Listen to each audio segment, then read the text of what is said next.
a nuestro querido profesor universitario también y colega nuestro de la universidad, y estamos juntos con nosotros en la lucha contra el 205, entre comillas.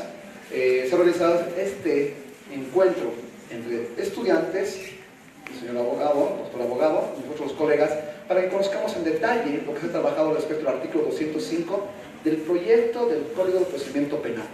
Es el doctor Gustavo Camacho, es docente emérito de la Facultad de Derecho, ha sido docente, director de posgrado, sobre todo la parte penal. El doctor Camacho es penalista con muchos años de trayectoria, 27 años de docencia universitaria y con experiencia que la avala por demás en estos aspectos que queremos compartir como médicos y del cual tal vez desconocemos un poco.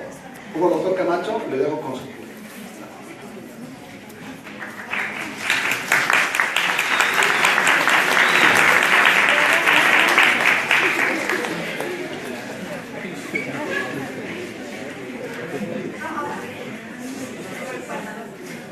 Bueno, primero agradecer a los profesionales en salud, médicos, enfermeras y quienes desarrollan una labor verdaderamente compleja y seria en el ámbito de las profesiones, tal vez la más sacrificada y la menos reconocida.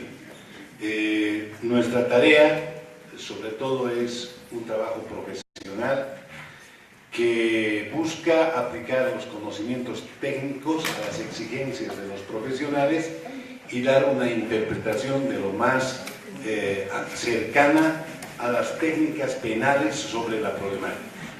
En ningún caso podemos cumplir más allá de lo que el sistema penal manda, no podemos ir más allá de la lógica del derecho penal. Y creemos e invocamos que ustedes vayan entendiendo lo que hemos trabajado para que esto de una u otra manera sea una respuesta coherente y científica a lo que significa la abrogación, que se ha llamado así por ustedes, del artículo 205. Quiero empezar primero aclarando que el término abrogación no corresponde técnicamente porque solo se abrogan las leyes vigentes y no los proyectos de leyes. Sin embargo, subjetivamente, el concepto de abrogar lo estamos manejando como sustituir ese proyecto o dejar sin efecto ese proyecto del 205 por otro que sea mucho más correcto, mucho más específico y de mejor beneficio para los que hacen práctica en materia de salud, los que hacen actividad profesional en materia de salud. Miren, ¿qué es lo que sucede actualmente? Voy a hacer un enfoque de lo que sucede actualmente muy brevemente. ¿Qué es lo que plantea el 205? ¿Cómo debe ser reemplazado? ¿Y qué alternativas tenemos? Vamos a ir empezando a detallar esta exposición y empezando a resolver algunas preguntas. Actualmente la ley penal en su artículo 270, 271, establecen los delitos de lesiones graves y gravísimas. En el artículo 251 está el homicidio y en el 252 está el asesinato. Son delitos graves dentro del ordenamiento penal boliviano. La práctica profesional, sea en cualquier área, como tipo penal o la mala práctica profesional, no existe. Y la mala práctica del médico, menos, tampoco existe.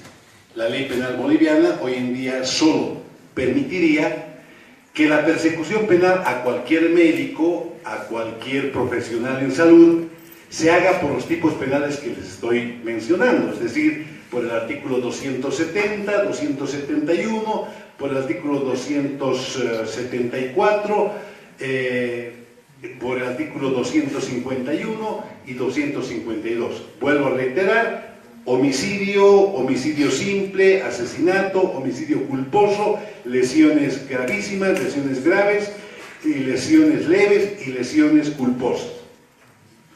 ¿Qué problema tenemos actualmente? Hemos levantado una estadística criminal, una estadística de procesos penales, y hemos visto que de un 100% de las causas que ingresan contra profesionales en salud, un 90% se inclinan por tipos penales que no son los adecuados.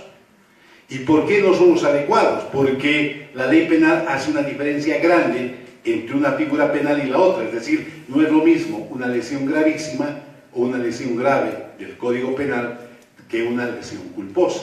No es lo mismo el homicidio del 251 que el homicidio culposo que está más adelante.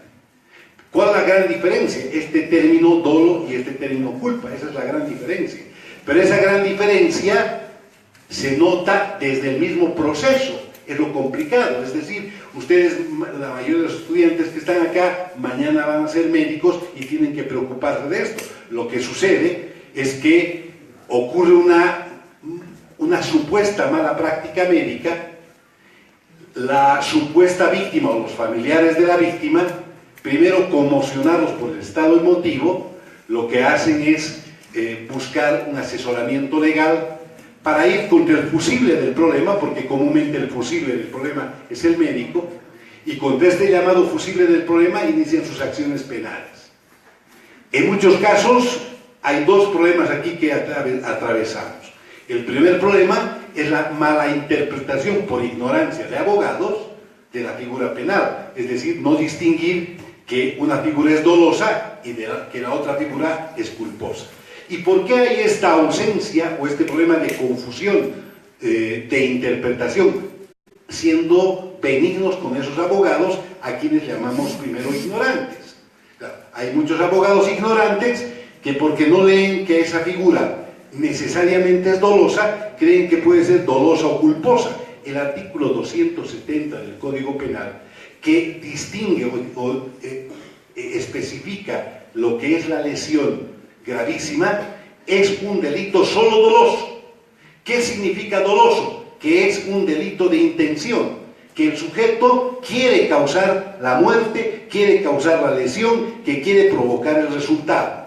Por lo tanto, esa figura de 270 y 71 en ningún caso se aplica para un médico, para una enfermera, para un profesional o para cualquier funcionario que está realizando actividad con el ánimo, no vamos a hablar de negligencia todavía, tiene el ánimo de curar, no tiene el ánimo de matar. Por lo tanto, el 270, 71 no se aplica, pero el abogado ignorante, como no lee dentro de la estructura del tipo que dice culpa o dolo, cree que puede aplicar indistintamente, y siendo benignos con ese abogado, decimos que su ignorancia puede conducir a una acción penal indebida, incorrecta y lamentablemente una persecución lesiva. Eso es lo que pasa ahora. ¿Qué es lo que debería suceder? Es decir, lo que debería suceder es que ese abogado identifique el comportamiento del profesional y adecue para su querella en el delito de lesión culposa, y si hay muerte en el delito de homicidio culposo. Gran diferencia, porque culpa no significa culpables, culpa significa imprudencia, es decir, esta es una lesión por imprudencia o es una muerte por imprudencia, pero no es una muerte por intención, no es una muerte o una lesión de intención. Sacamos del campo médico la posibilidad de la intencionalidad, salvo extrañas situaciones que se podrían dar, pero muy rara, donde el médico quiere matar al paciente, ¿no? Eso es absolutamente extraño y casi imposible. Se trataría de un enemigo que tiene mortal, llega a su quirófano y dice, ahora sí, aprovecho para matarlo, ¿no? Pero es una cosa extraordinaria y muy rara. Comúnmente es lo que se sabe, es que el médico va a curar igual que los otros profesionales en salud. Por lo tanto, el dolo no se aplica. Y la primera hipótesis es que aquí hay un problema de ignorancia del derecho de nuestros colegas abogados y muchos fiscales y jueces en la temática. El segundo problema, el más grave, no es la ignorancia, es la corrupción. El segundo problema es el hecho de que el fiscal, el hecho de que el abogado, por lucrar, no le dice a la víctima, a la supuesta víctima, vamos a ir por el camino correcto. Le dice, no, a este médico lo vamos a encarcelar, a este le vamos a exprimir y vamos a hacer que pague todo lo que te ha causado, el daño que te ha causado. Y por lo tanto, no escoge por ignorante el 270, sino lo escoge para querellarse el 270 de forma aviesa y malintencionada. Lo hace ya con mala fe. Miren, les decía, del 100% de los casos, 90% de los casos, se distribuyen entre ignorancia y mala fe ese 90%, y la mayor parte de las querellas hoy en día son por lesiones gravísimas o por delitos dolosos gravísimos, y por lo tanto ustedes no gozan en este momento de un proceso adecuado, correcto, porque no hay la figura penal específica.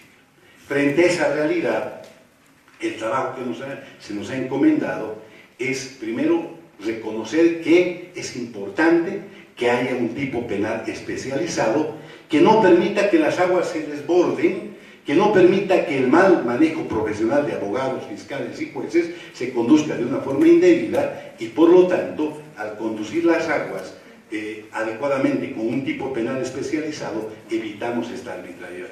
De eso yo soy absolutamente consciente, y les digo con mucha seguridad que cuando haya un tipo penal especializado vamos a evitar el atropello, el abuso y, es más, también la ignorancia. Pero, ¿qué significa un tipo penal especializado? Significa que este debe tener mecanismos o sistemas que eviten criminalizar al buen profesional, pero sí sancionar a quien, lamentablemente, no cumple el deber debido de cuidado. Y aquí hay que diferenciar dos accionares, dos formas de actividad del médico o del profesional en salud. Aquella que está vinculada directamente con un tema de valoración científica, por muy mínimo que sea, porque utiliza un remedio y no otro, porque hace una cirugía y no otra, y que es discutible en el ámbito médico. Y la otra problemática que tiene que ver con una negligencia pura y absoluta.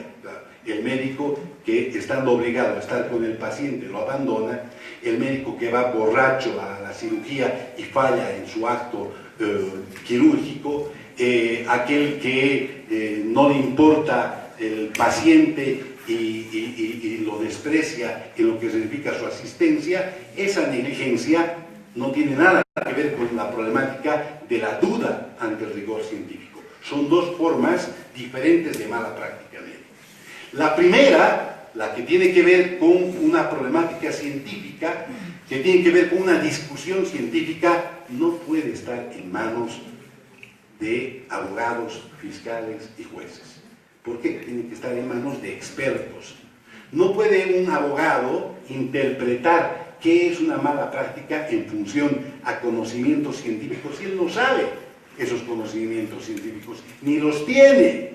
Y por lo tanto, lógicamente, la probabilidad de error es muy alta, la probabilidad de corrupción es muy alta, y por lo tanto, ese camino que ahora que plantea el artículo 205 no es el adecuado. Nosotros creemos que la problemática de la mala práctica profesional debe ser primero entendida, expresada y traducida por los expertos en la materia. Y por lo tanto, antes de conducir este proceso, antes de arrastrar este proceso al escenario judicial puro, debe tener una antesala de procedimiento que permita que un cuerpo colegiado de expertos en medicina diga: señores, aquí identificamos estos problemas. Y por lo tanto recién podría pasar a un proceso especializado, a un proceso judicializado, pero sin que exista una ausencia de conocimiento experto, un conocimiento que tenga que ver con lo que ustedes conocen y no con lo que conocemos nosotros los profesionales en derecho. Por otra parte, miren, esta es la figura penal que proponemos. Tiene muchas variantes con respecto al proyecto que ellos han presentado. Este no es un 205 como con la lucha que ustedes tienen. Esta es una abrogación de ese 205 y una sustitución por un instrumento mucho más útil, mucho más perfecto y de un manejo de mayor especificidad. La primera parte, por ejemplo, hace una mención, hace una concentración de varias categorías que maneja el proyecto en una sola figura que se llama la conducta culposa. En una sola figura de la que es la conducta culposa. Saca en este proyecto, sacamos la triple pena, porque ese es un error, no podemos poner presidio, pena económica, inhabilitación. Saca, en este proyecto se saca la multiplicidad de penas y se integra bajo un sistema punitivo que es de lo más alivianado de acuerdo a la conducta que se identifique. Ustedes van a ver que en la primera parte dice la persona que en el ejercicio de su profesión, oficio o actividad, aquí incluye no solo a los médicos, sino a otros que desarrollan actividad médica o a cualquier otra área que no necesariamente tenga que ver con salud. Pongámonos aquí un ingeniero que hace un puente mal hecho y ese puente se cae y mata personas, también le llega esta norma penal a ese ingeniero o a un arquitecto. Pero a todos los que tienen que ver con un bien jurídico tutelado, donde la posesión de garante es del profesional, no es para todos, sino para los que tienen posesión de garante. Sería absurdo que esta norma vaya para un poeta, ¿verdad? No puede ir para un poeta, tiene que ir para quienes están en el ámbito del bien jurídico tutelado. Bueno, hemos concentrado con mejor técnica el proyecto nos hace una descripción primero innecesaria del concepto culpa. Ya les he dicho que es la culpa, ¿verdad? Culpa es imprudencia. Nos hace una descripción del concepto culpa innecesaria porque la culpa está definida por la misma ley penal adelante y por lo tanto hemos vuelto nosotros a concentrar todo eso que es culpa en un solo término y mencionamos a todos los profesionales. En la parte superior ustedes tienen un nomen juris que dice homicidio y lesiones culposas por la mala práctica profesional. ¿Por qué hemos incluido el término homicidio? Para que se precise que aunque la persona haya muerto, todo esto entra en esta figura penal y no en otras figuras penales como lesiones, como asesinato, delitos dolosos. Todo lo que sea en problema de salud, de práctica profesional, se encuadra en este tipo penal para que no haya aventureros que quieran hacer acciones por caminos que no son los correctos, por caminos que lógicamente pueden ser extorsivos, abusivos e irreversibles. A un médico le marcamos la vida con una acción penal, ¿cómo le enmendamos ese daño infligido? Es algo casi imposible. Entonces, esta norma tiene esa cualidad de concentrar cualquier acción penal de práctica profesional en este tipo penal. Las sanciones ya están concentradas bajo un mismo concepto que se llama prestación de trabajo y de utilidad pública. Se señalan las horas durante un mínimo de 4 semanas hasta un máximo de 8 semanas en horarios concentrados o dispersos para que no perjudiquen la actividad laboral del profesional cuando las lesiones culposas sean leves. A ver, el concepto, ya no estamos hablando de pena de presidio, estamos hablando de pena de prestación de trabajo. En muchos casos las penas de prestación de trabajo son conmutables por penas económicas. Conmutable significa o aplico esta otra. Puede alguien que diga, mire, yo prefiero pagar una multa antes que estar dando mi tiempo porque no tengo tiempo, entonces pago mi multa. Se puede conmutar en el sistema mundial, esto no es un propio de Bolivia. En el mundo las penas de prestación de trabajo se conmutan por las penas económicas, pero no se aplican las dos juntas. Eso es un absurdo. Solo podemos tener una pena principal, no dos penas principales. Hemos sacado ese tema de la pena económica, porque la pena económica o sustituye a la pena privativa de libertad, porque es pena igual principal, o en su caso, no hay que confundirla con la reparación del daño, eso es otra cosa. La reparación del daño es muy diferente a la pena como tal. Si ustedes observan, la sistemática dentro de esta punibilidad para el que incurre en una lesión, homicidio culposo, lesión leve, es una punibilidad bastante laxa y poco gravosa. No hablamos de privación de libertad, lo mismo en el caso de lesiones graves culposas, y finalmente en las lesiones culposas gravísimas, evidentemente aquí tenemos la pena privativa de libertad de 6 meses a 2 años, o la inhabilitación de 6 meses a 2 años, y la prisión de 1 a 3 años en caso de muerte, con la única agravante, en la última parte, En el inciso E tenemos la agravante.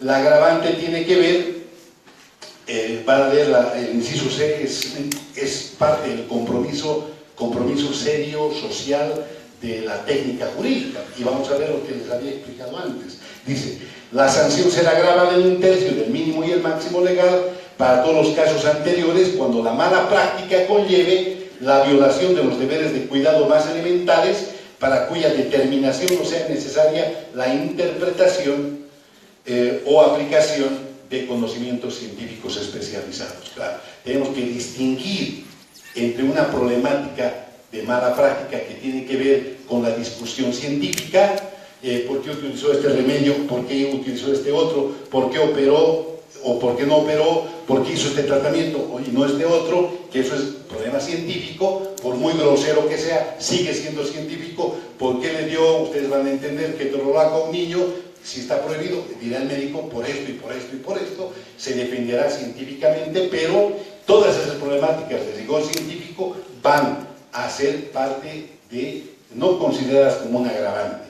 En cambio, la mala práctica que tiene que ver con el común y social hecho, que no solo se ve en médicos, de la negligencia, no diría yo maliciosa, sino la negligencia grosera, la negligencia que tiene que ver con el médico borracho que les decía, o el médico que olvida las tijeras en el estómago por descuidado, por falta de tener un sentido común cuando está tratando con la vida de una persona. Lógicamente a ese lo desmarcamos de esa común penalización laxa, suave, y le ponemos una pena que ni siquiera es tan grave. Es una pena que tiene de una agravante en el mínimo y el máximo de 1/3, ¿no? Sin embargo, vamos viendo, este es el inciso segundo, tiene que ver con la eximente de responsabilidad que ustedes, antes de que nos contraten para ver este tema técnicamente, habían incorporado. No me parece mal, hemos trabajado un poco en esto, pero este tema de la eximente de responsabilidad, la ley penal ya lo prevé en la primera parte. En el Código Penal hay dos partes, una general y otra especial. La parte general ya contempla esto de las eximentes de responsabilidad. Sin embargo, que invoquemos en la segunda parte no es problema, para que haya mayor refuerzo en los actores y en quienes aplican la ley. Por lo tanto, esto es bastante útil y necesario. Es el caso en el que el acto haya provocado lesión o muerte, pero que el producto del resultado sea por la problemática de ausencia de medios técnicos, tecnológicos, que permitan al profesional actuar correctamente. Por lo tanto, volvemos a la primera parte, a la parte de arriba. Es un refuerzo de la primera parte. Miren qué dice la primera parte. La persona que en el ejercicio de su profesión, oficio o actividad de forma culposa infringe un deber objetivo y específico de cuidado que sea la causa única y determinante. Claro, casamos eso con el apartado 2, inciso primero.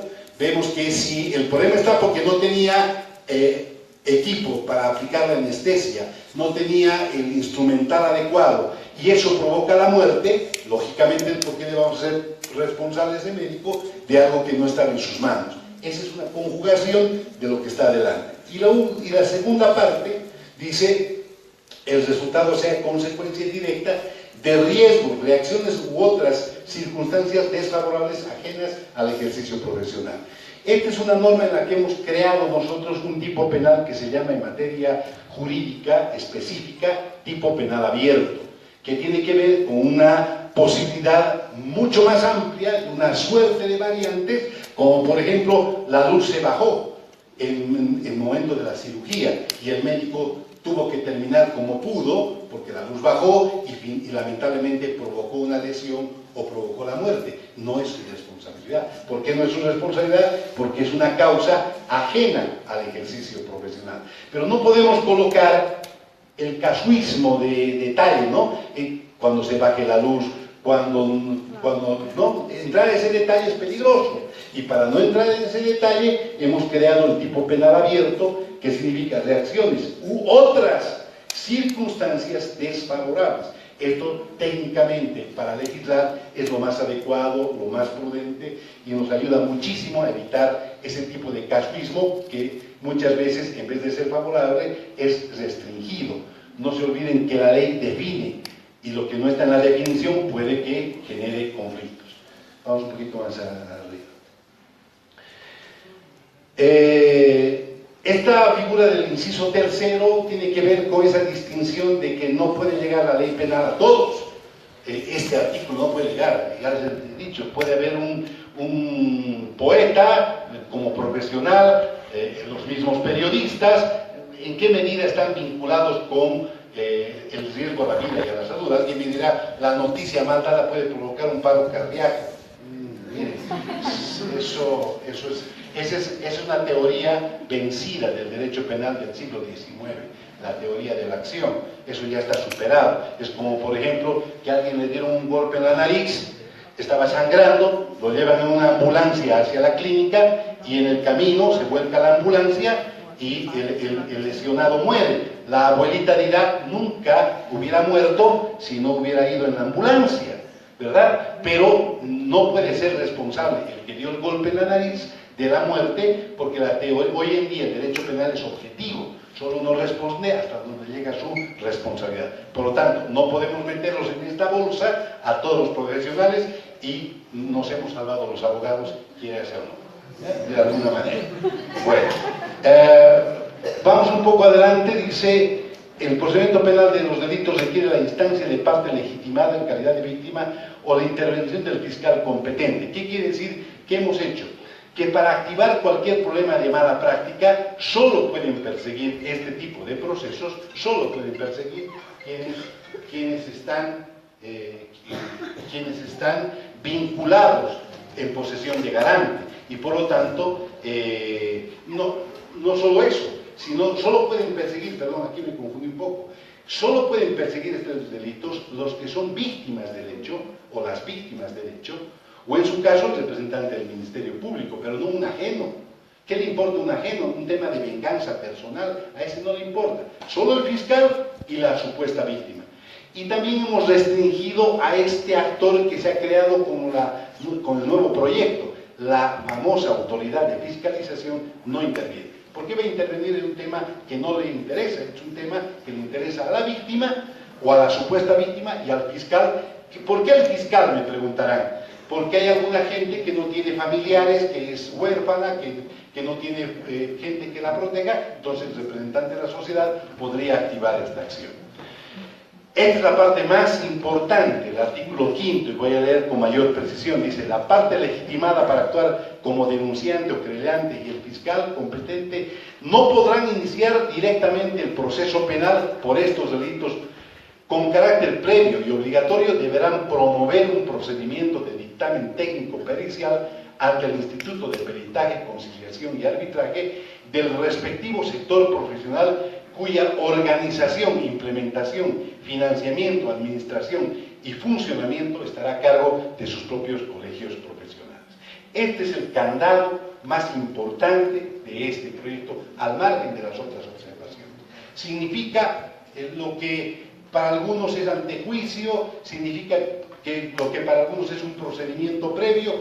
Seguramente alguien dirá, es que el antejuicio ya está prohibido por la ley. Es que no es un antejuicio en realidad, es un procedimiento previo necesario para que se interprete lo que ha pasado por gente experta. Yo les doy toda la razón en eso a los médicos, a los profesionales en salud, de que nosotros los abogados tenemos muy poco que interpretar algo que está básicamente en el mundo profesional de ustedes. Y por lo tanto necesitamos a alguien que nos diga qué pasó, que nos explique qué pasó, para recién actuar. Eso es lo que dice esa norma. La última parte dice: esta garantía se aplicará también a los profesionales que realizan actividades de especialización en formación de posgrado y a personas que sin tener título habilitante realizan actividades profesionales en circunstancias especiales y autorizadas por el Estado. Estudiantes de último año que están en los hospitales, internistas, residentes, ¿no?, que sin tener algunos el título mismo están en actividad autorizada para el ejercicio profesional. De esta manera los protegemos de que algo suceda y que estén al margen de la protección de la ley, y esto creo que a ustedes les interesa muchísimo porque muchos de ustedes ya están camino a estar en ese tipo de prácticas, o muchos ya están en ese tipo de prácticas. ¿Qué pasaría si se les presenta un cuadro donde, porque ustedes ante la emergencia dieron un medicamento y se provoca una muerte o una lesión, y podrían ser enjuiciados libremente si no tienen una norma que los protege? Y por lo tanto, esta norma los protege de esa manera. La última parte, bueno, se ha creado un procedimiento cumpliendo un poco la instructiva, pero yo no quisiera entrar a esto porque es un trabajo que lo vamos a trabajar más adelante con ustedes. Pero ¿por qué existe el trabajo del procedimiento especial? Porque seguro, si la ley se aprueba, esta ley que creemos debe aprobarse, inmediatamente tendríamos que tener en la mano el instrumento paralelo, que es el procedimiento que estamos remitiendo antes de que se aplique el Código de Procedimiento Penal. Y por lo tanto, ese instrumento, si nos preguntaran las autoridades del sistema legislativo, bueno, ¿y cómo funcionaría esto? Tenemos una alternativa. Sin embargo, ustedes tienen el 3131, la ley 3131, que es un instrumento muy válido. ¿Y por qué no funciona? Ustedes preguntarán, ¿por qué no funciona la ley como está y con el Código Penal actual? Porque no tiene el lazo, no tiene el vínculo, porque no tiene eso. Bajemos un poquito, doctor, un poquito más abajo. Porque no tiene esto que hemos dicho de la base, ahí está marcando, dice, el proceso penal deberá promover un procedimiento o dictamen técnico penal previo, ¿no? Esta base previa no existe en el Código Penal actualmente, y por lo tanto las acciones directamente se van al fiscal y al representante del Ministerio Público o a los jueces. Bueno, esta es una exposición en grande. Si ustedes estamos dispuestos a escuchar sus observaciones, sus comentarios, y si es posible, también tratar de incorporarlos en la medida que tenemos que contribuir todos a la construcción de una norma o de una propuesta de norma. Doctor, la palabra, por favor. Doctor, una pregunta. La mayoría de mis compañeros acá no entendemos mucho del artículo, o sea, entendemos en grandes rasgos, y no sé si es posible que usted nos dé luces del artículo 205 y cómo está, escrito, y en qué manera nos puede perjudicar, por favor, porque muchos de nosotros queremos aprender y saber qué hay detrás de las palabras y de los términos jurídicos que ustedes utilizan. Y es por eso también que mucho de la plantel estudiantil está acá. Es el interés de nosotros saber qué es lo que está pasando y a qué se refiere el artículo 205. Bueno, por favor.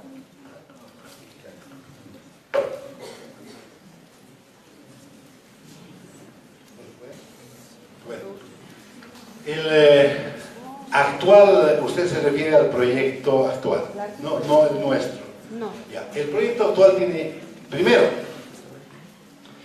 tiene lo que ustedes han identificado de forma muy pertinente, la triple sanción, ¿no? Nos habla de pena privativa de libertad, de pena económica y de inhabilitación. Esa es una triple punición que creemos debe ser desestimada, porque hoy en día el moderno derecho penal y además el sistema penal solo admite una sola pena principal y complementariamente la pena accesoria. Entonces creo que ese es un error que lo superamos ahora, que está previsto en el proyecto. Un tema, ¿no? Otro tema que observamos es que las penas no hacen una distinción entre esa mala práctica que no viene de una discusión científica, sino simplemente de un calificativo de temerario. Utilizan ese término, ¿no? La figura de una mala práctica culposa temeraria. Es un término excesivo, inadecuado, no preciso, y lógicamente nosotros creemos que eso debe corregirse, y hemos, con el inciso E de este proyecto, lo hemos sustituido. Finalmente, dentro de las grandes observaciones está que ese código no tiene un proceso especial de remisión o de antejuicio. Tiene una última parte que hace mención a peritajes y a una suerte de opciones que tiene el profesional, pero durante el juicio. ¿De qué le sirve ya estar metido en el juicio y utilizar los peritos que sea si ya está marcado por el mismo proceso? Nosotros hemos dicho que ese peritaje sustancial debe ser con carácter previo. Un poco a manera de ejemplo, miren, cuando en materia penal nosotros iniciamos una acción por violación, el instrumento único que nos permite avanzar en el proceso es un certificado médico forense. Sin la presencia de un certificado médico forense, las diligencias, el procedimiento queda trunco y casi inactivo. Es un instrumento fundamental. Nosotros estamos como sinónime a eso, exigiendo que cuando se va a procesar a un profesional en salud, necesariamente haya un peritaje previo. Un peritaje, dictamen, auditoría, pongámosle el nombre que sea, ¿ya? No importa, eso es un tema que se puede perfeccionar, pero lo que sí es importante conceptualmente, antes de enjuiciar a un profesional en salud, debe haber un procedimiento que permita entender lo que ha pasado. Doctor, una pregunta. Primero, gracias aquí a los colegas que nos permiten estar acá en el servicio del Hospital del Niño, en su representación. Yo quería hacer unas preguntas y también darles algunas sugerencias. Acá, por ejemplo, en una reunión que tuvimos esta mañana, no se prevé, por ejemplo, el tiempo en el cual, por ejemplo, el colega sufre, por ejemplo, el tiempo de que se ha iniciado el juicio. Tenemos 6 meses de investigación, como dice la ley, y después viene el proceso de imputación. Pero el proceso de imputación no se le ha determinado, por ejemplo, declarar prácticamente que él es culpable para que se inicie el juicio respectivo. Pero la extorsión sigue durando 3 años, 4 años, 5 años. Hay quejas de colegas, doctor, que tienen 8 años de juicio. Es un tormento para toda la familia. Aquí mis futuros colegas van a entender cuando se toca en realidad la mitad. ¿Entienden? Entonces, yo quería prever si pueden colocar aquí como una especie de candado de que exista un tiempo prudente en el cual exista la investigación respectiva y no se esté dando, por ejemplo, largas correspondientes en el tiempo en el cual puede sufrir el colega. No te están escuchando, doctor. Por favor.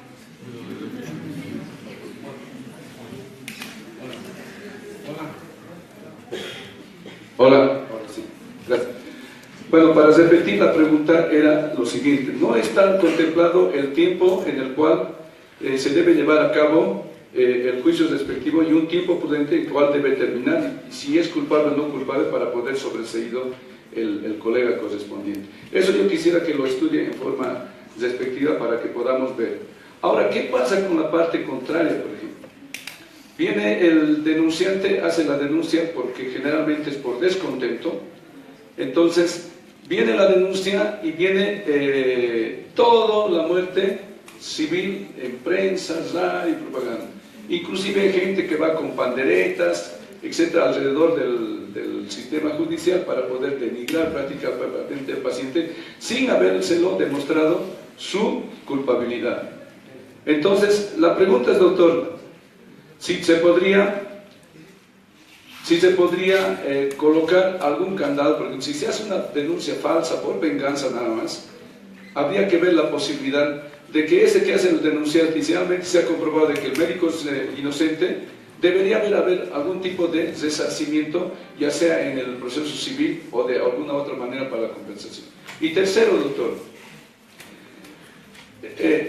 el Instituto de Arbitraje y Conciliación, que está expuesto en varios países, doctor, hay un punto muy importante en el cual toman en cuenta. No se puede hacer ninguna denuncia a la prensa, a los medios televisivos, radiales y escritos, sin que este ente de arbitraje determine si realmente hubo o no hubo una mala práctica o una negligencia médica. Pero lo primero que hacen acá, doctor, es una extorsión de denigrar al colega y hacerle muerte civil.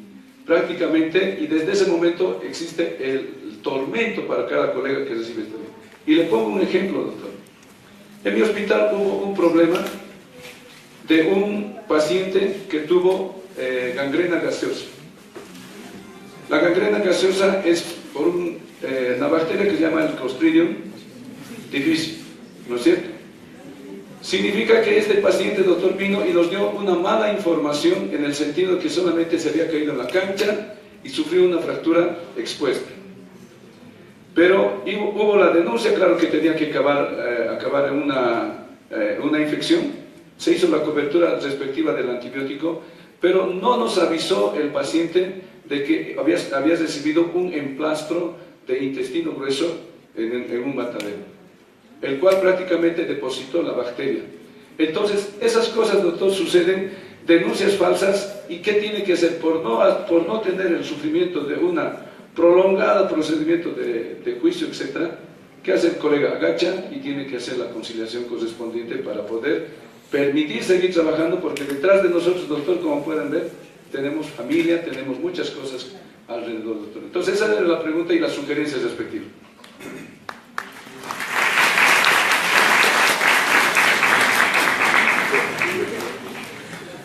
Bueno, primero, los felicito porque encuentro, la verdad, como nunca en actividades de esta naturaleza, preocupación, interés colectivo, dirección coherente en lo que les preocupa, y su colega médico hace observaciones muy interesantes que están previstas y que obviamente por el tema de tiempo, miren, nos citaron acá y paralelamente nos citaron nuevamente al Colegio Médico Departamental, porque hay la nacional, una reunión que debemos volver a explicar esto.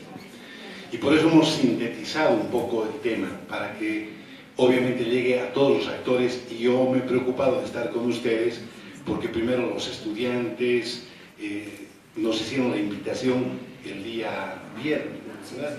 Y creo que fue oportuna y no podíamos fallarles, y creo que les interesa muchísimo. Bueno, el tema de la persecución penal indebida, que es lo que más me llama la atención de su exposición, doctor. Hemos incorporado dentro de las exigencias del proyecto la necesidad de que el delito de acusación y denuncia falsa se agrave para aquellos actos en los cuales irresponsablemente se lleva adelante una acción penal y que lógicamente hoy en día no tiene lo que llamamos en materia penal un instrumento disuasivo. ¿Cuál es el instrumento disuasivo? Si yo sé que por acusación y denuncia falsa me van a dar un reglazo en la mano, obviamente que no me va a importar y voy a hacer las veces que me da la gana. Hoy en nuestro país, uno de los grandes problemas es la calumnia y la difamación, la acusación y la denuncia falsa. Es muy fácil denunciar, acusar, calumniar, y qué difícil es corregir, enmendar, retractarse. La gente comúnmente lee la denuncia y nunca lee la retractación, lee la calumnia, pero nunca lee en qué quedó ese acto calumnioso. Y ahí usted tiene toda la razón del mundo, es decir, nos hemos preocupado de esta problemática. A la acusación y denuncia falsa, que es un delito que ya está concebido en la ley penal, tanto en el anterior como en el actual, le hemos puesto una agravante que tiene que ver cuando el acto de acusación y denuncia falsa es contra un profesional y su ejercicio profesional, por una parte. Por otra parte, también hemos visto que es sustancial y hasta necesario que haya un criterio no solo de socialización de la ley de mala práctica, sino también de socialización de la conducta denunciante calumniosa. Porque si solo socializamos la ley de mala práctica, ¿en qué queda ese ciudadano que no sabe que por una mala denuncia también va a ir a la cárcel? Entonces se deben socializar las dos cosas, que esto es muy importante como política criminal. Por otra parte, tenía una pregunta relacionada al tiempo. Conceptualmente el proceso en general tiene tiempos. Obviamente que no podemos hacer un procedimiento específico para cada temática porque sería discriminador. Lo que sí hemos creado en tiempos es una regulación que, primero, antes que corra cualquier tiempo, no puede haber sustanciación de juicio penal contra nadie, proceso penal contra nadie de ámbito de salud, si no hay el procedimiento previo que le hemos dado un tiempo de 10 días. En 10 días hábiles deberá haber un pronunciamiento de expertos, que es lo que va a permitir o no conducir la posibilidad de una acción penal. ¿Qué ventajas tiene este tiempo? Tiene dos ventajas. La primera, que un poco pone en paños fríos a las aparentes víctimas de un hecho de mala práctica. Comúnmente esto se origina en un sentimiento, en un estado emotivo. Ustedes saben que la emoción es un sentimiento fuerte, pero pasajero. Si nosotros ponemos un paño frío, que es estos 10 días, va nomás a actuar la reflexión, la resignación, y más aún si tiene en la supuesta víctima un informe de expertos que dicen que no hubo mala práctica después de los 10-15 días, la probabilidad de seguir adelante es mínima. Es mínima. Pero también le hemos dado la alternativa en este proceso, que se vaya a un arbitraje o a una conciliación, aunque haya mala práctica. Es decir, se puede llegar a alguna solución sin llegar al estamento procesal penal. ¿En dónde nos amparamos? En el mismo sistema del nuevo código. El nuevo código tiene un instituto que se llama la justicia restaurativa y la de reparación, que son la tendencia, es decir, ¿por qué siempre penalizar si podemos tratar de evitar el proceso penal? Hemos rescatado eso y hemos puesto como parte de ese procedimiento previo. Adelante, doctor.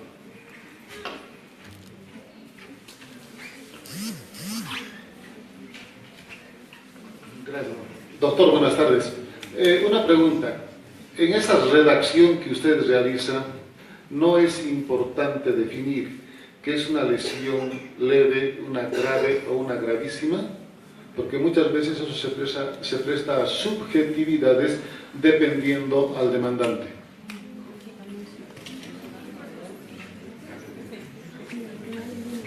Tanto en el código actual como en el proyecto hay una definición de tiempo de impedimento que se diferencia de las lesiones gravísimas, que comúnmente tienen que ver con otro tipo de afectación a la salud, como por ejemplo la pérdida de un sentido, de un órgano, la pérdida de una funcionalidad. Hoy en día el Código Penal establece la lesión gravísima, un impedimento no solo de esos de funcionalidad, de sentido, de órgano, sino también de 90 o más días de incapacidad.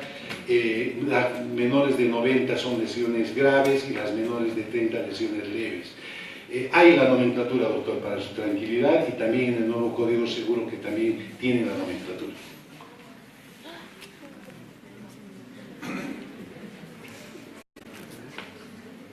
Doctor, una consulta. Tengo entendido hasta ahora en el decreto 3385, por terminología también, que como hace rato nos había usted comunicado, nosotros tenemos una situación activa penal incluso como estudiantes, o sea, todo el estamento médico. Y quisiera, por favor, muchos que nosotros no conocemos este artículo 3385, y que nos explique en qué nos implica, doctor, y cómo podríamos nosotros también ser penalizados. Sugiero la siguiente pregunta para... Bueno, buenas tardes. Yo básicamente quiero hablar de varios puntos, y uno de ellos es el error médico, que dentro de nuestras especialidades tenemos contemplado y lo podemos fundamentar porque internacionalmente tenemos un margen de error médico. No somos infalibles, es básicamente que en mi especialidad, que es patología, está permitido el error del 5% hasta el 8% en algunos hospitales, y en el cual indica que ese médico básicamente podría equivocarse en un error diagnóstico. Entonces nosotros dentro de las excepciones, si llamado el término, quisiéramos que exista, que el error médico existe y que básicamente son especialidades que pueden tener fundamentación, ¿no? Y otro punto es que existen especialidades que tienen una actividad con mayor riesgo laboral y otras que tienen con menor riesgo laboral, ¿no? Llamado así, hay subespecialidades que, por ejemplo, neurocirugía, cirugía cardíaca, que tienen, o pediatría también, que son consideradas de mayor riesgo quirúrgico, con pacientes que también son de alto riesgo, considerados así en anestesiología también, que básicamente deberíamos estar exentos de entrar a un proceso penal porque ya agravado con la situación que llega el paciente a punto de fallecer, más el riesgo quirúrgico que se tiene, entonces eso podría quedar como un habeas corpus. Lo otro es que queremos que en la redacción esté que básicamente al profesional médico se debe juzgar por procedimiento, no por resultado. Otro de los puntos es, usted nos ha dado en tiempos la conciliación y el arbitraje, pero no tenemos el tiempo de un proceso penal. Nos gustaría que los procesos penales no duraran 15 a 20 días, 15 a 20 años, por ejemplo, en algunos casos, y dentro de eso tendría que demostrarse que un fiscal y un juez no demostrara así la culpabilidad de un profesional médico, básicamente debería liberarse de este procedimiento penal con un habeas corpus. Lo otro es también que nosotros queremos la penalización para personas que agreden a los médicos dentro de las instalaciones. Queremos la penalización de las personas que difaman y, sobre todo, también de algunos pacientes que brindan mala información, ya que en el Hospital del Niño, por ejemplo, llegan pacientes cuyas madres mienten y que básicamente, en base a la mentira, quieren solapar un hecho de maltrato y que básicamente esto no es penalizado.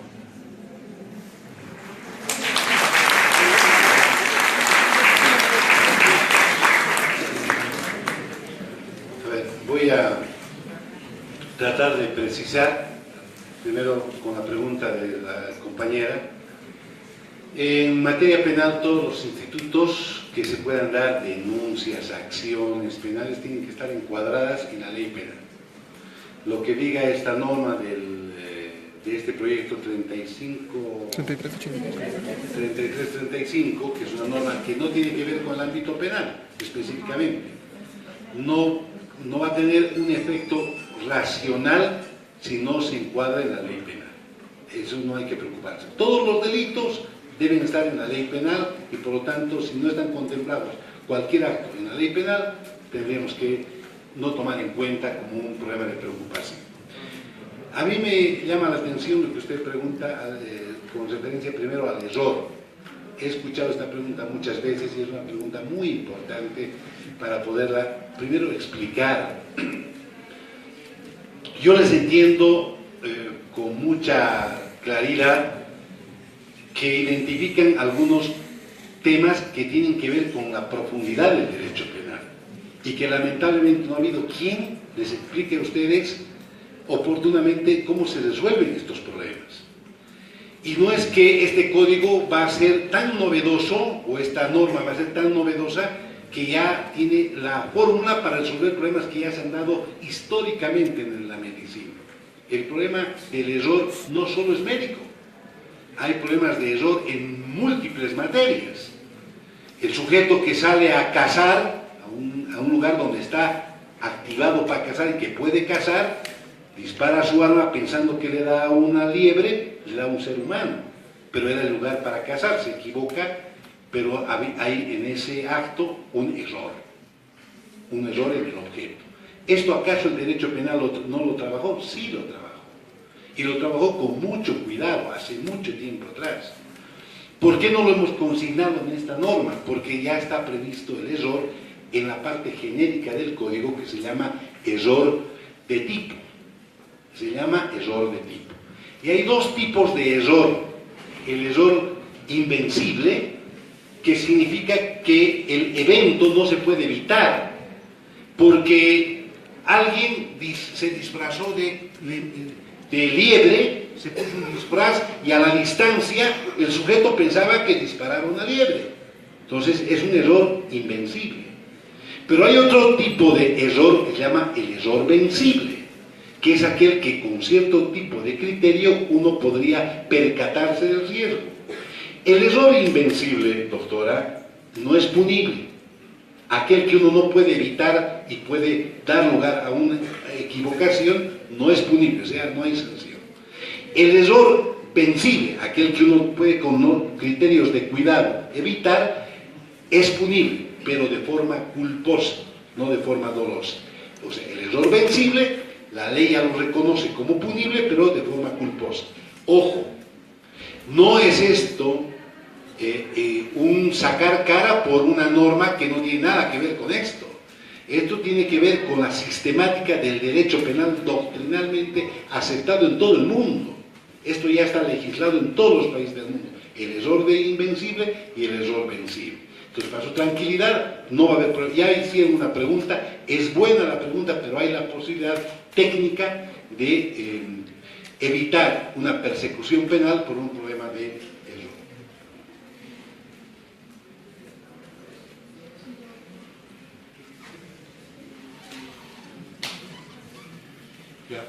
Bueno, tenemos un problema de tiempo hoy día, pero en el tema que les preocupa. Acaban de llamarnos y decirnos, escribirnos que tenemos que estar en la Nacional, en el colegio, porque ahí están todos reunidos. Escucharía una pregunta más. Doctor, sobre el artículo, Sí. preguntaremos sobre el artículo. Sería en la redacción del inciso E. Gracias. Doctor, en el inciso E de la redacción que usted pues propone, hay una indicación de un instituto de conciliación que teóricamente debería estar regulado bajo los colegiados.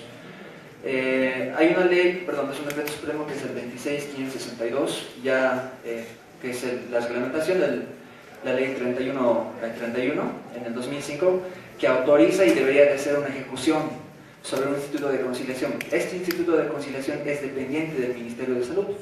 En ese momento se le había dado un plazo de 9 meses a partir del 2005 para la creación del mismo. Evidentemente hay una serie de reglamentaciones que en este país pues no cumple, probablemente no los vaya a cumplir de aquí mucho tiempo. Sin embargo, en el 2014 ya ha habido un antecedente, que en la ciudad de Oruro hubo una petición por parte del CEDES para que se ejecute y se organice de una buena vez ese instituto de conciliación. Mi pregunta es, en la ley que usted propone, ¿el Instituto de Conciliación es dependiente del Colegio Médico? ¿Es un instituto de conciliación aparte? ¿No tiene nada que ver con este Instituto de Conciliación dependiente del Ministerio de Salud?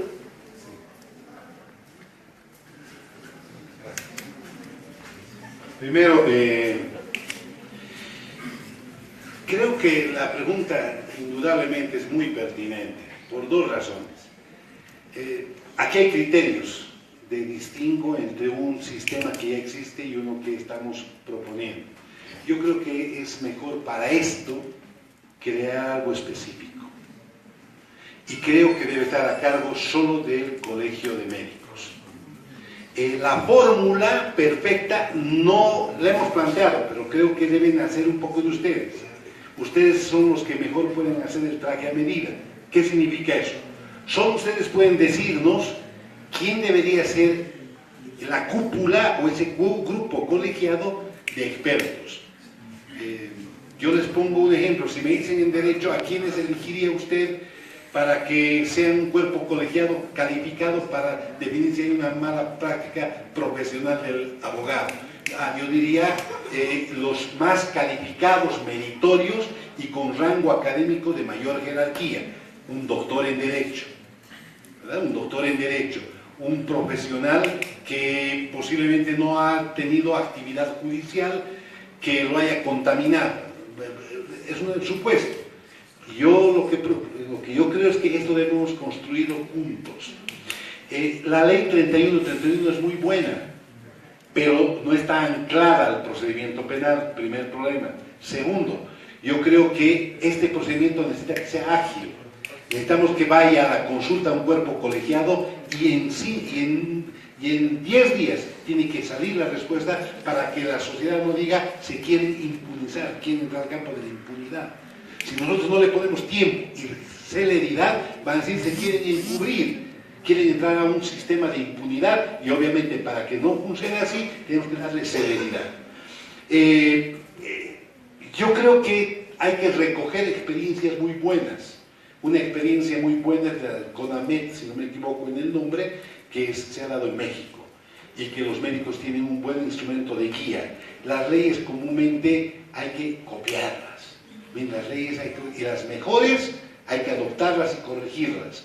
Esto es histórico. Nuestro Código Penal no es novedad de nuestros legisladores, son copias. El que tenemos uno de los mejores códigos, el que tenemos actualmente, con muchos errores, pero uno de los mejores códigos, viene de la escuela argentina, española y alemana. Hay que mejorarlo, no podemos sustituir un código bueno por uno malo. Se trata de eso, de corregir y mejorar la ley que tenemos. No sé si... Una última, doctor, por favor.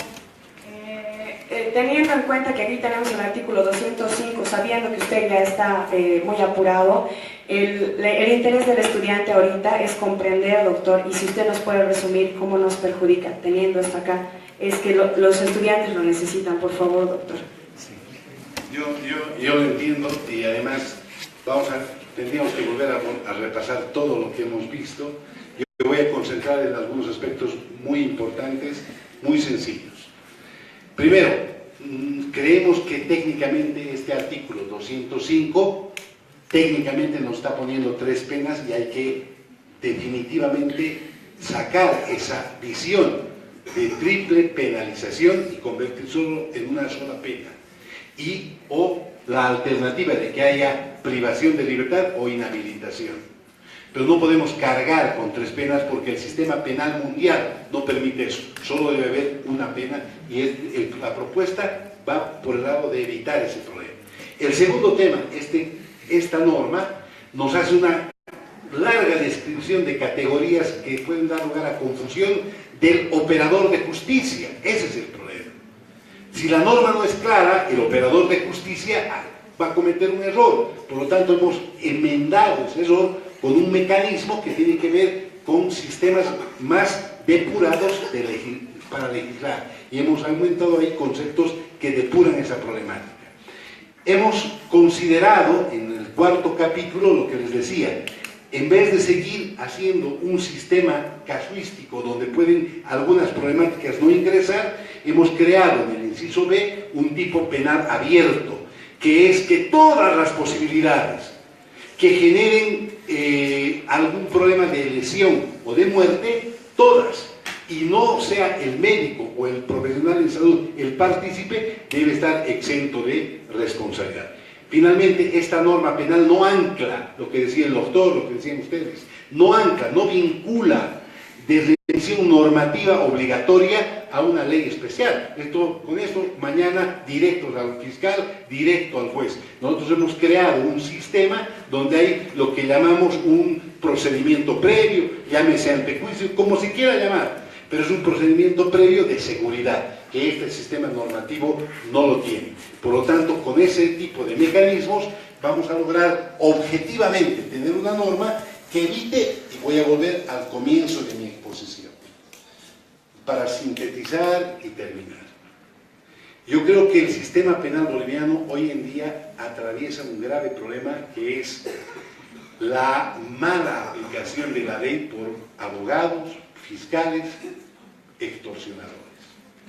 Y si nosotros tenemos la posibilidad de contar con una norma, no así, sustituta de esta, que pueda realmente ser beneficiosa, vamos a tener una ventaja de este mal momento.